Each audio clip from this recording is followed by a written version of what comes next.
Hi everyone, and welcome to the third day of the Israel eCommerce Virtual Summit, presented by Namogu. This is the first event of its kind, featuring innovative Israeli startups who are reshaping the e-commerce world. As a reminder, the summit started Monday and will run through Thursday. Your registration gives you access to all of these exciting sessions. If you are unable to attend the live event or our follow-up communications will provide you the link to the on-demand recordings. You can access all sessions with the link you received for this one. I am pleased to welcome today's speakers from Riskified, Emilie Grunzweig and Yarden Levi Altshull.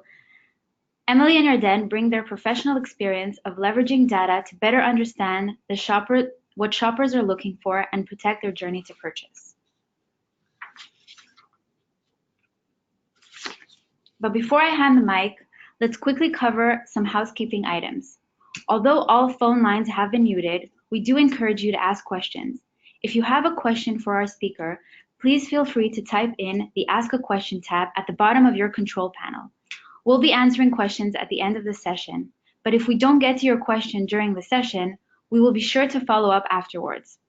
All Summit webinars will be recorded, and you will receive the link to the on-demand version in our follow-up email after the summit has concluded. Feel free to share this with your colleagues who were unable to attend the live broadcast today. So without any further ado, I'll hand the mic over to Yarden. Thank you very much. Great to be here. I'm Yarden from Riskified's marketing team. Welcome to today's webinar. With me is Emilie, our Director of Data Insights. Hi, Emilie. Hi, Yarden. We're excited to take part in this webinar series. So let's see what we have planned for today. Do we see the deck?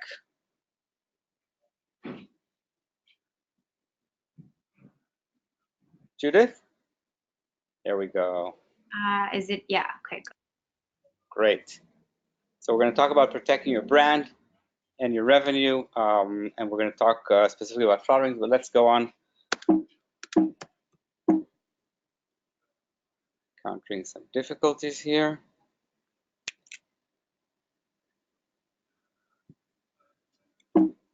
Please bear with us.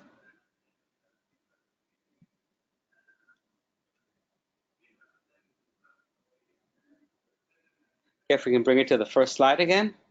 Yeah, just a second. Let's,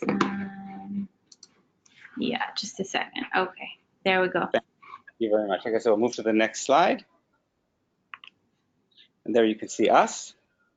And let's talk a little bit about what we're going to talk about today. On the next slide. Okay, so we're going to introduce Riskified and tell you how we fit into the e-commerce landscape, what value we bring to the merchants we partner with.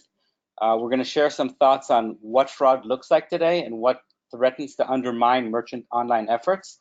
I'm talking about fraud rings and ATO attacks, ATO being account takeover, and we'll share the details of an actual attack that targeted a larger merchant partner of ours, trying to catch them off guard during the holiday season. Next.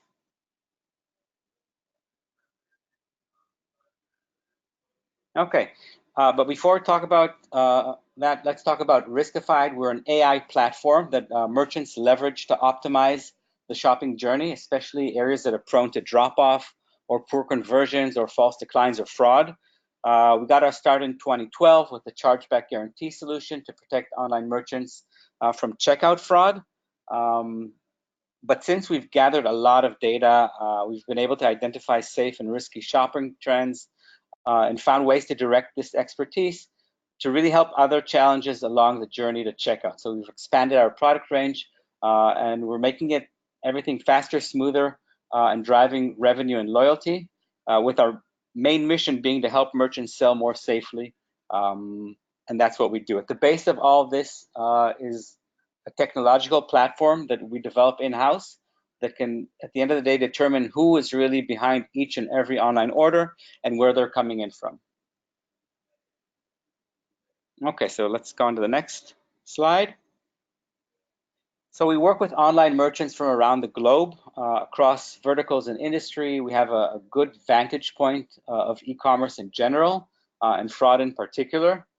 We do see how shopping trends and fraud manifest themselves across geographies and verticals.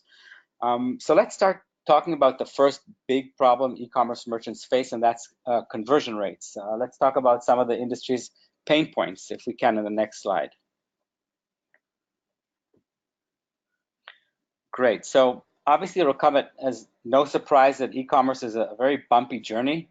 The people who actually click on the buy icon are the tip of the iceberg, because in reality, you have so many people visiting your website, but only about 2 or 3% actually click on the buy button. So the conversion funnel here is tricky, with the majority of visitors having some sort of intent to buy, but not enough to actually put products in their carts or check out. They're toying with the idea of buying something, or they're comparing prices. And this is where merchants really need to optimize their websites, their mobile websites, their web apps, to make buying seamless, easy, and fast. Next. Now, most of us probably think that after there's a product in the cart and the shopper clicks on the buy button, it's mission accomplished, but that's actually not the case at all. We'll see in the next slide why not. So even after clicking buy, you're losing about 20 to 30% of high intent shoppers who want your goods and are willing to pay for them. So why is that? Well, there's various reasons for it, but today we'll focus on 3 main contributors. Let's click on the next slide. The first is bank declines. The issuing banks, and they're declining about 1 out of every $10 sent to them for approval. The reasons are different, lack of funds or some sort of a mismatch in the data. But the real story is that they're using massive machines and engines to protect themselves, but these weren't necessarily designed with e-commerce in mind. So the decline reasons are usually quite vague, with no transparency for merchants. It's hard to tell what the actual reason is. And at the end of the day, we know that up to 70% of these orders are actually good. We often recognize these shoppers from other transactions across our network. And for these specific cases, when we know for certain it's not fraud and that the customer has a good payment track record, we provide alternative payment methods to save these transactions, even if they weren't authorized by the bank. Next. And another issue. Okay, so there's also false declines, and these are declines by the fraud management system. Here we see a lot of outdated tools on the market that cannot keep pace with e-commerce, and they're falling short on cross-border transactions with digital goods often. They tend to decline anything that looks fishy to them, so they tend to flag orders that may have looked odd maybe 10 years ago, like somebody buying something online and sending it to somebody else, or what we call gift giving. Because the shipping and billing addresses do not match. So even though it's a very common shopping pattern today, some of these systems are still declining these goods. Digital goods, cross-border orders often fall victim to this kind of decline, and anything that's out of the ordinary. So when we replace these systems, we can see an upshoot in approval rates, meaning that they were really declining too many good orders. Next. The third thing I want to address in terms of the journey, or something that impedes the journey, is friction. Many merchants use friction to protect themselves, and when I'm saying friction, I mean things like sending you an SMS or an email or something called 3D Secure to verify your identity. Sometimes it even gets crazier, with merchants asking to send a copy of the shopper's ID card or part of their credit card. It's something that results in very aggravated customers, so it's really no surprise that friction is a leading contributor to cart abandonment and obviously at the end of the day, lost revenue. By the way, Yarden knows that I like sharing my own experiences. When we're talking about drop off from friction, we're not just talking about what Yarden just presented, but also of the outcomes of manual review and delays in the processes. So for example, my sister, which is quite a fashionista, tried to order something from a US retailer she likes. Her order got flagged, which is something that happens automatically when ordering with an international credit card. And what happens is that when it gets flagged by the system, it's passed to the manual review. And until my sister and the customer support of that merchant team got in contact, it took a couple of days, and the item she wanted to order was now out of stock after she was already confirmed and everything, which evidently resulted in a cancel order, meaning drop off of a good order, a legitimate customer, only due to this process that we've just talked about.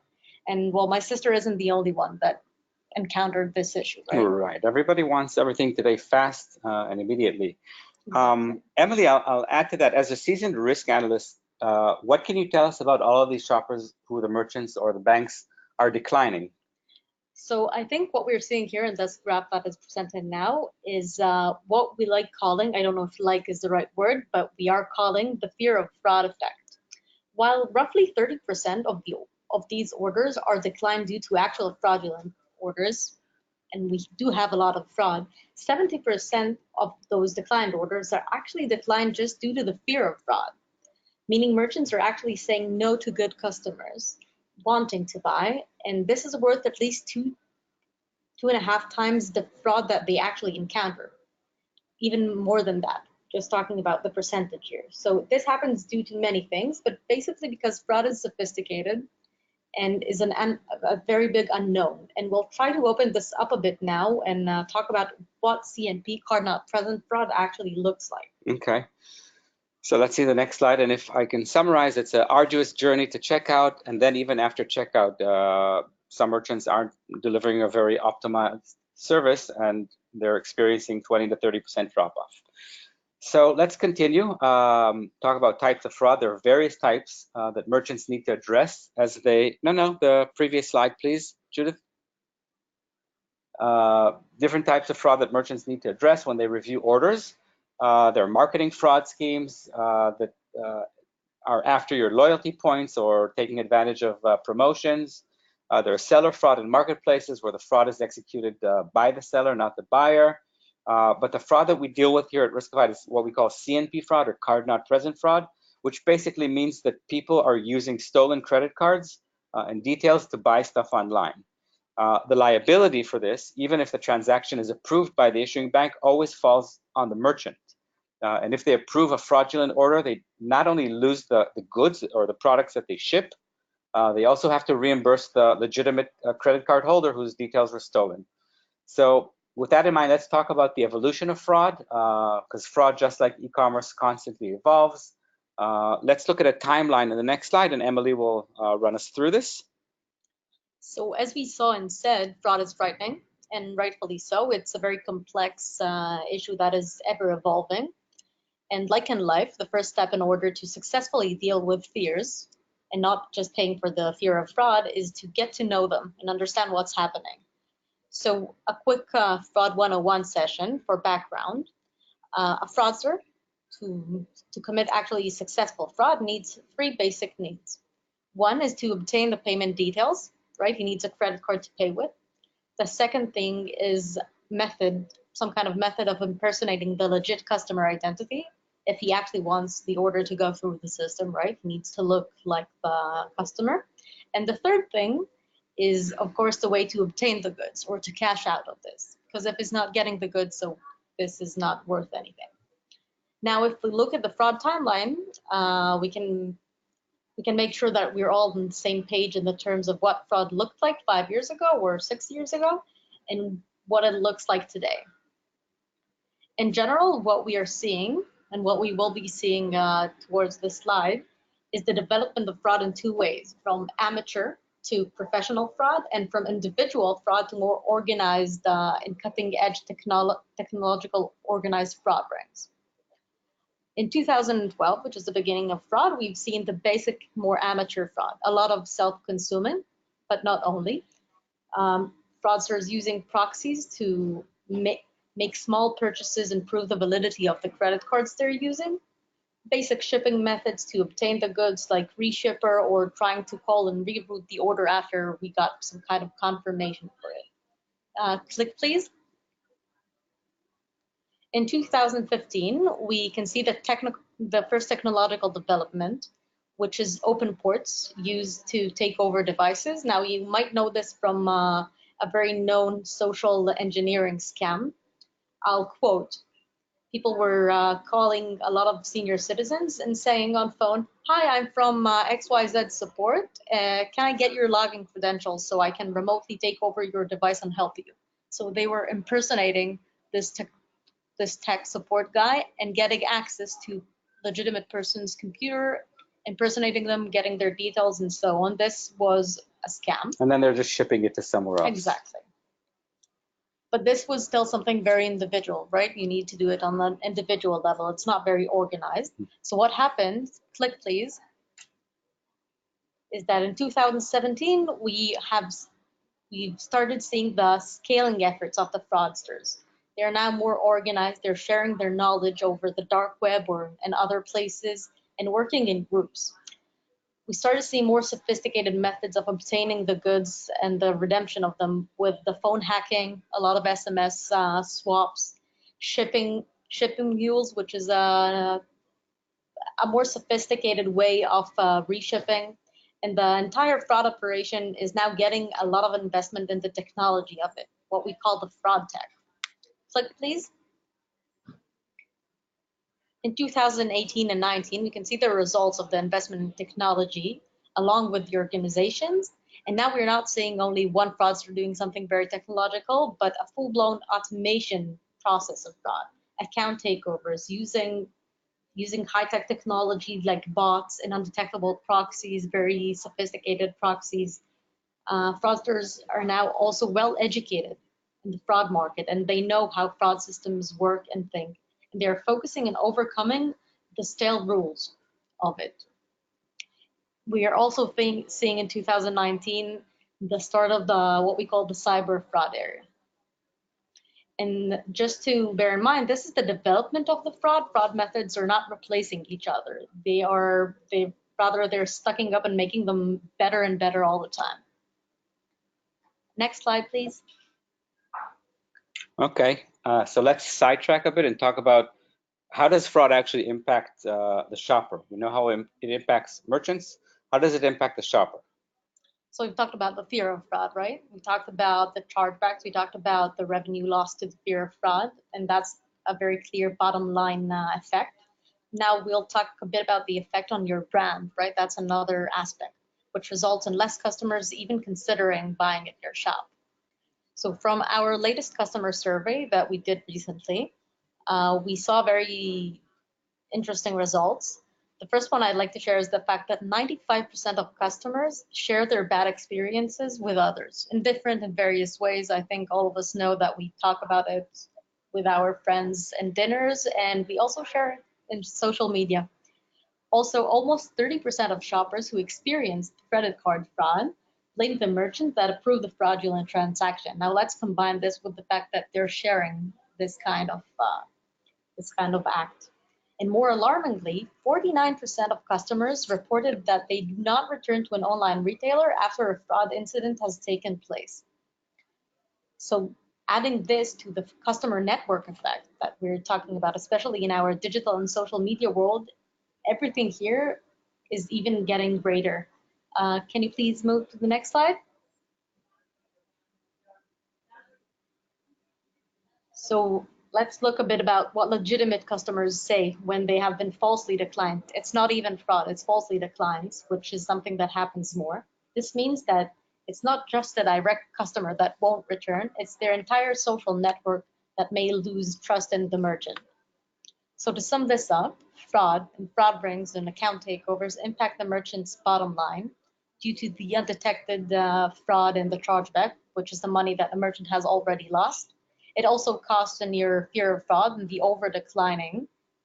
And it also impacts your brand and is distancing your potential customer as well as current customers from you, which is lost potential sales you can't even track. Next slide, please. Okay, so let's dig a bit deeper into fraud in 2018 and on. It's probably the biggest threat to big merchants, this sophisticated form of fraud that involves ATO and fraud rings. How would you define fraud rings, Emilie? So I think the more formal definition, or traditional maybe definition, is a group of people actively collaborating to commit fraud. I suggest a different view of this thing. I think what we want to talk about is that fraudster groups who are connected either by an actual link between them, that we can identify several identities that are linked, or using the same fraud method. As we talked about, fraudsters also like sharing stuff. So they are sharing their knowledge and they're sharing their successful MOs, meaning we are seeing fraud rings based on the same MOs all the time, and they don't have to be directly connected to each other. So they might not even know each other, but the common bond is that they've all detected a vulnerability in an online shop, and they take full advantage of it. Exactly. Okay, let's go to the next slide. So now we've discussed a lot about fraud, and fraud rings. Right. And we know that ATO attacks are something that a lot of people are talking about. So just to give a bit of background, what is an ATO? An ATO is an account takeover when a bad actor, a fraudster, steals, or a hacker steals credentials and logs into a good customer's account with the goal of committing fraud more effectively. This occurs most commonly as a result of a data breach. We will talk about this a bit. And it results usually in high fraud success rates, right? They're trying to disguise themselves as legitimate customers, returning customers. It's harder to detect and it usually is more successful. So a regular attack would be me stealing John Smith's credit card and shopping at ABC Mall online, whereas ATO would be me actually hacking into John Smith's account at ATO Mall and shopping there, where they're pretty sure that I'm him. Exactly. And this is a mounting problem, ATO. So it's no longer a case of a bad player sitting at their desktop and buying goods with stolen cards. These are actually large operations that leverage advanced technology. They invest a lot of money and effort into it, and the potential for damage is quite significant here. You see the next slide?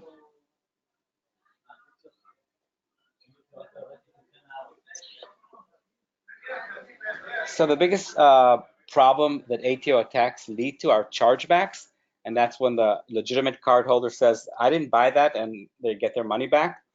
Businesses lost more than $11 billion to chargebacks that were a result of ATO attacks last year, and that was roughly 20% of all the chargebacks last year. And the figures are getting bigger and bigger every year. So the reasons are that fraudsters are just getting better and better at what they're doing and pulling this off. And another big contributor is the rise of data breaches, something we hear about every other day. Everything that gets hacked, and those details are for anybody to buy. So the damage from ATO is big, but it also goes beyond direct monetary losses. Can you, Emilie, share with us some of the less obvious impacts of ATO attacks in the next? Yeah.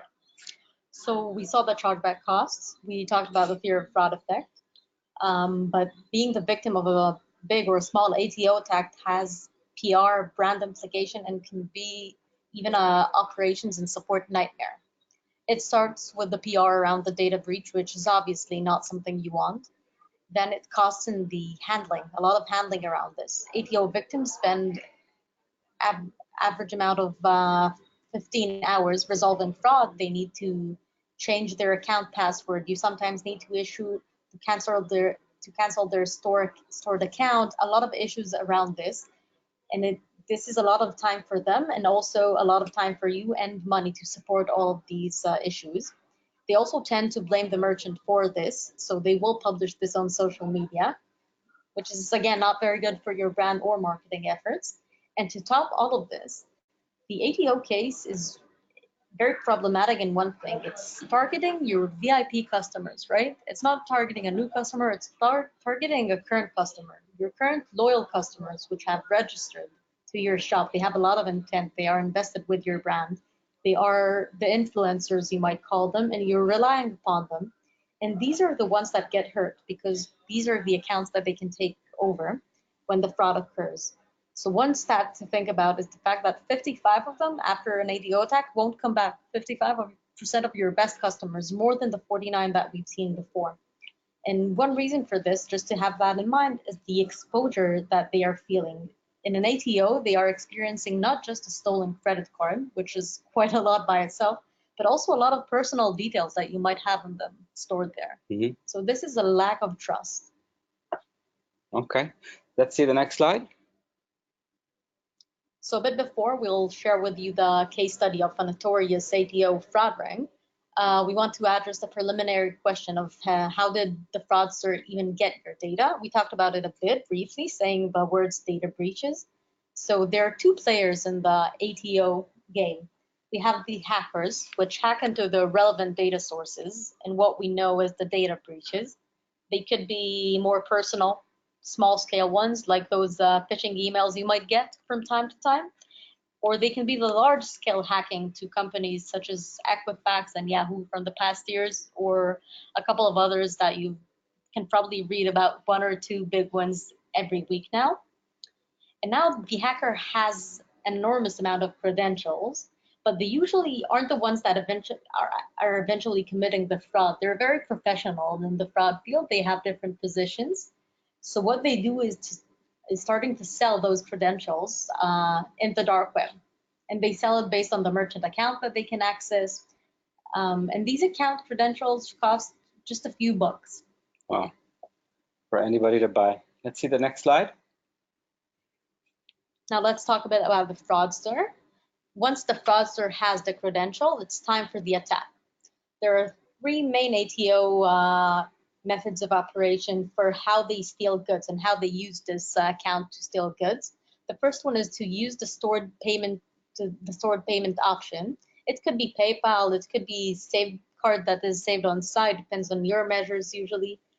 And even if the details are hidden, they can't copy paste the actual credit card details, they can still often use these just to buy goods on your own platform. There's also loyalty fraud.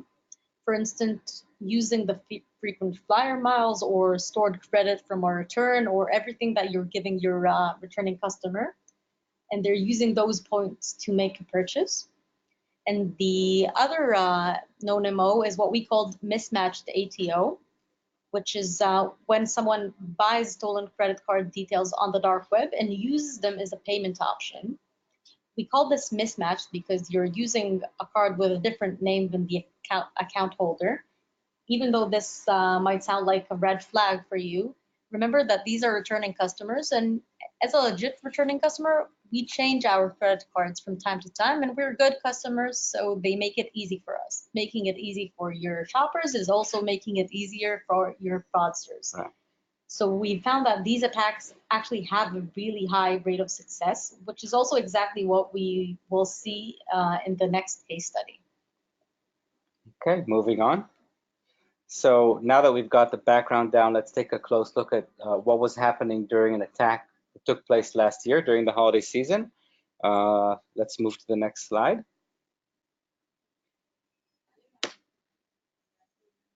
So what we see here is a sales spike, and spikes are a good thing. They usually correlate with immense popularity of a shop or a product. It can be a big sale or a launch of a certain product. It can be, as it was this case, associated with the holiday season sales. But it's always important to dig in deep to ensure that spikes or anomalies make sense in terms of timing, activity, etc. So what's happening here? We're analysts, right? So we are a bit suspicious here. We want to make sure that it's legit. So let's take a look at some of the details in the next slide. So what we'll do now is some kind of a step-by-step review of how we look and investigate these kind of anomalies. I just want to say that this is a real case with a very large North American merchant that we work with. Exactly.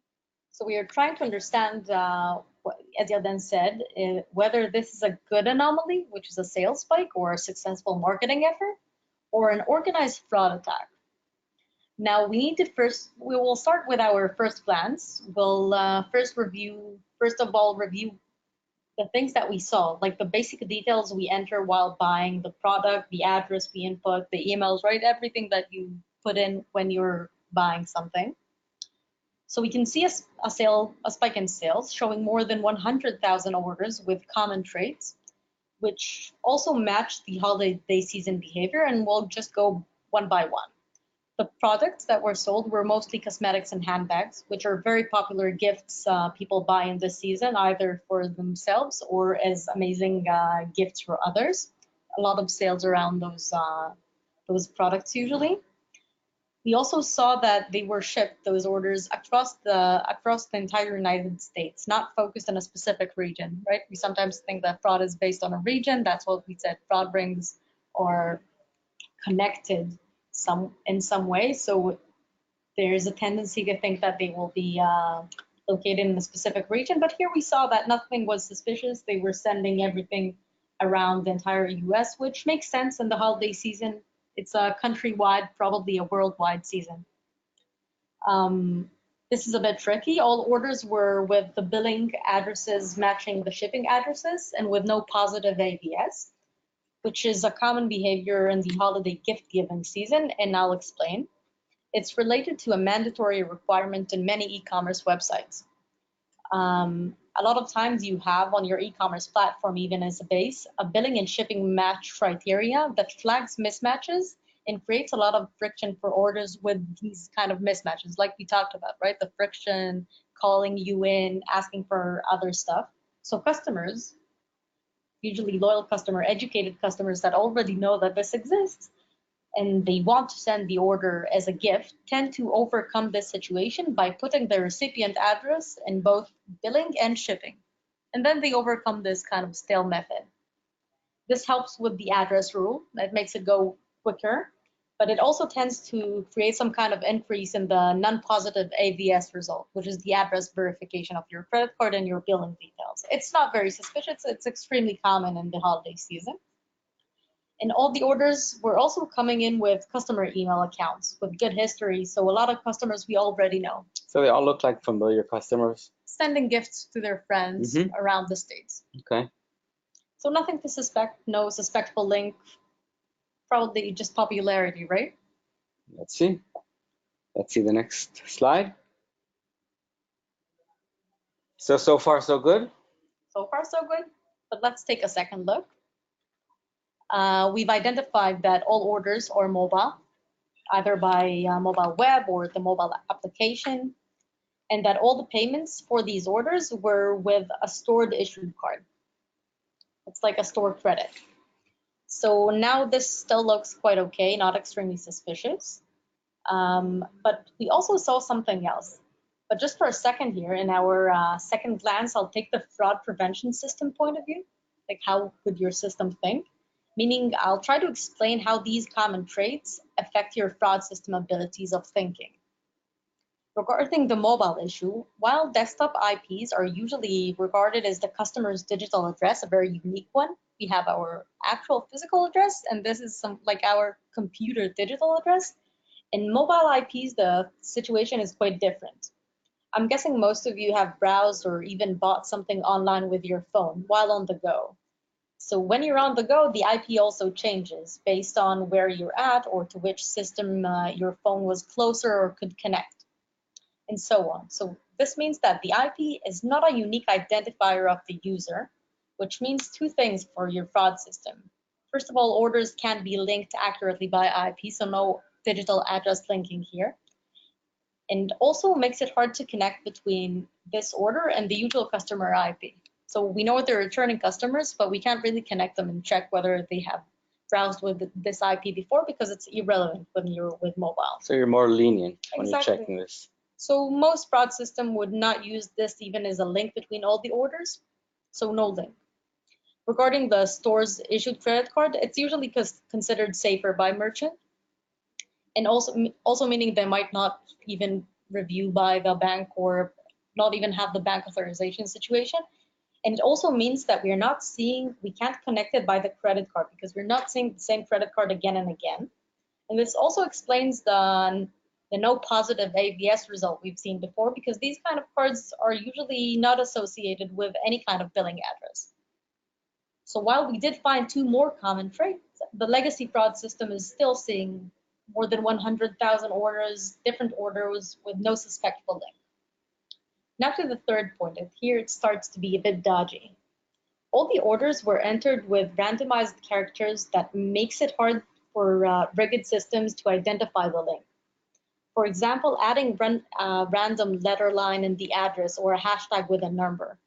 I think we can see now an example in the next slide for that. Right, we have an example.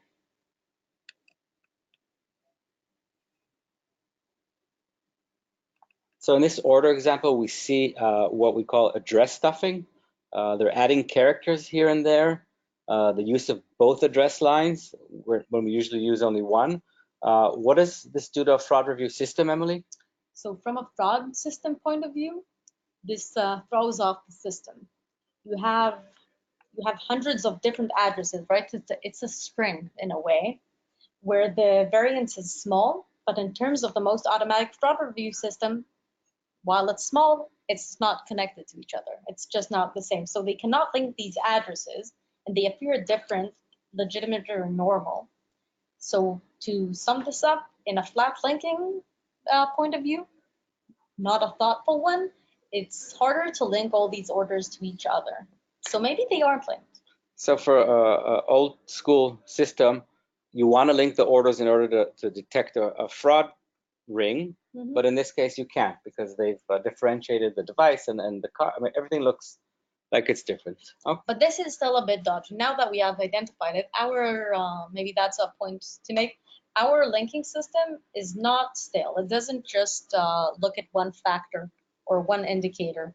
You need to look at a lot of combinations or patterns, different abilities. It changes by time, it changes by geography, but you need all these abilities to see different layers of linking. It's like we are sitting near each other, this is the direct link, but we might know we have a mutual friend, that's a secondary link, right? Okay. We have a lot of levels of linking. Right. But on a flat linking level, still nothing is connected here. So let's take a look at the third level. Next slide. So we're starting to feel something maybe a bit off. We're taking a third deeper look into the details. What were you able to see here? So until now, we see a lot of different orders, different identities, nothing to connect them. Looks extremely good. Beside that alerting flag of the addresses, right? Something was a bit off there. And while we can explain each and every one of the indicators, something looks a bit suspicious, like the combination we just started talking about. And then we revealed another more hidden layer of linking. And everything that you reveal which is hidden is suspicious. That's my tip of the day. Many of these orders were delivered to beauty parlors or saloons. So as many of the shipping locations were tied to that profession, which makes some kind of sense due to the products that we're talking about. But this is now really awkward. And again, unless you had a very specific marketing effort to that market, but this is something that you need to explain. And something in the repetitive shipping pattern, right? We said this was weird. We call it address stuffing. This was bot generated. This is something you need the ability and a system that is able to identify this, but it's a hidden layer. You need to try and identify the bot generation. And we've also been able to identify that all the orders are coming from the same geography. This was revealed by our own proprietary proxy piercing and device fingerprinting technology regarding the actual devices and internet access use. You don't have it usually. It's something that you need to develop. And if you have it, you can actually find the location of the person placing the order. They try to disguise themselves, but you can, if you have good technology, you can go over that. And while this could be a very successful marketing effort, right? Cosmetics to saloons in a specific area, does it really make sense that all these kind of customers will try to disguise their identity? Would they do that? Maybe if they're a fraud ring. Exactly. So unveiling this kind of hidden link underneath the surface, while on the plain surface there is no link, this is a fraudster trick of someone trying to hide, almost successfully. And this is the very suspicious link that we find here. Go to the next slide. Talk about another suspicious link. We have a smoking gun, and after further analysis, we also noticed that the billing name Sun appears quite often. We decided to take a closer look at that, and to make a long story short, these are the top 10 most common billing last names that made up this order group, and 99.57% of them had the last name Sun, which is a very strange coincidence, I would say. So that's another point in the favor of it being a fraud ring. Let's go to the next slide. Okay, so it's just a summarize of what actually happened here. It's a huge fraud ring. They're using bots to emulate a major department store's app. They're using bots to make it appear as if they're coming from an iPhone. They're connecting directly to the API. They're stuffing address lines, 1 and 2, using thousands of stolen credit cards that do not necessarily belong to the account holder. And all of this was caught by velocity and anomaly detection tools, and the ability to detect the actual geolocation and the fact that it wasn't human-driven, but rather bot-driven. So what did they do? They simply used all the vulnerabilities that our merchants are aware of, especially during the holidays. It's when they're reviewing, huge volumes of orders. Their teams are working hard. They're tired, and order volumes are just exploding. Next slide. So if we were to wrap this whole thing off, there are ways to stay protected from this. Nowadays, it's a technological arms race, I'd say. You need to identify the leaks in your funnel. You need to be aware of where your path to purchase isn't performing well and people are dropping off. You need to invest in technology to review and analyze huge swaths of data. You definitely need to protect your customer accounts, not only for your brand, but also to prevent attacks on you, because that's a door into your business. So you need to identify unusual behavior and see how the person or the shopper is interacting with your website. You need to benchmark velocities and anomalies, meaning you need to know how your systems are performing in high volume, during spikes, during holidays, during launches. It also makes you, enables you to see whether something is off target. Mm-hmm. You've seen an anomaly that is out of order or not in a region that we have been preparing to. Let's check that. Definitely. And I guess the more streamlined and scaled your fraud review is, the more you'll be able to isolate any anomalous nuances so that your team isn't inundated with reviewing so many good orders, but they're only giving a second look to the ones that are really problematic. That's at the order level, and obviously what we discussed. You have to be able to look at the big picture as well, and zoom out of the single order and see what's happening altogether in order to detect these anomalies. Next slide. And that brings us to a wrap. Thank you thank you very much. That was very interesting and insightful. I do see here a few questions. I will take some because we're running a bit out of time, but I'll read the first question. Is there anything specific I should be looking at to catch ATO attempts? I'll take this. Yeah, here are the data insights. So a lot of principles are quite similar to catching the checkout fraud. So you should be looking for changes between previous logins and this one's. Is the user using the same device? Are they coming in from the same IP address? These changes could be red flags, although like we just saw, sometimes it's mobile, so you can't easily identify it. But I think what's important is to understand that ATO should be stopped in the login level before they actually get into the account, because then it becomes harder. And you should also be on the lookout for bots. Hackers use bots to verify stolen credentials to see if they work on your site before pulling the major attack. So I think that's another thing that you should try and track. You can use for this behavioral analytics to detect whether a login attempt is a bot and then block it. Okay. Okay, great. I have another question. Why are most fraudulent transactions associated with ATO done with a different credit card than the account owner's credit card? Yeah, I ask myself that as well. I think the quickest answer for this would say just because it's easier to do it this way.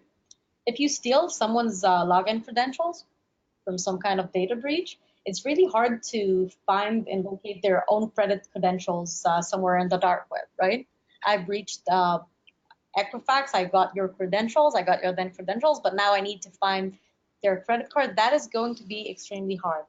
So what we usually see is someone that is getting, let's say, Yarden's login details, then buys my credit card information, logs in with his details, and changes the payment methods to my credit card and then check out. And as we said, it's easier because merchants, and rightfully so, are more lenient with their own customers, right? It's okay that we'll change the credit card details. They don't want to create more friction with loyal customers. So even though it sounds it sounds like this would raise some eyebrows, the differences between the credit card and the account holder details, we find that this MO, which we call the mismatch IDO, very successful. Sometimes even though the billing name doesn't even match the name on the account, they don't even check this.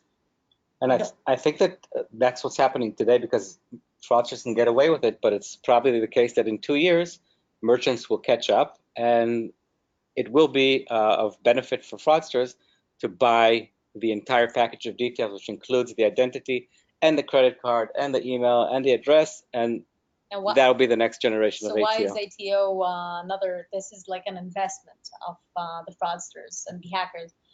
One of the reasons that they are targeting more mobile apps to say, or other apps, is the fact that in those accounts, they have more details about you. They have your identity details, which is good for the social engineering and identity theft. And they also have the credit card details. This is some kind of like the jackpot of the fraudsters and hackers. That's why they're hacking those. And we will see more and more non-mismatched or matched IDOs in the coming years, for sure. Also, the cyber fraud area that we're just talking about is trying to disguise your digital self as the actual person with the account. So when they'll have those details, they will be trying to do that also.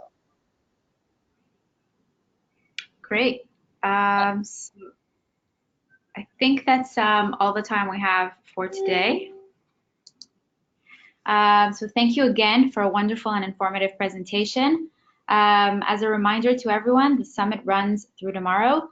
You can access all the sessions with the link which you signed in today. So please join us for our next webinar session at 1 p.m. Eastern Time by site. Thank you again, everyone, and have a great day. Thank you very much. Thank you to our speakers. Bye. Bye.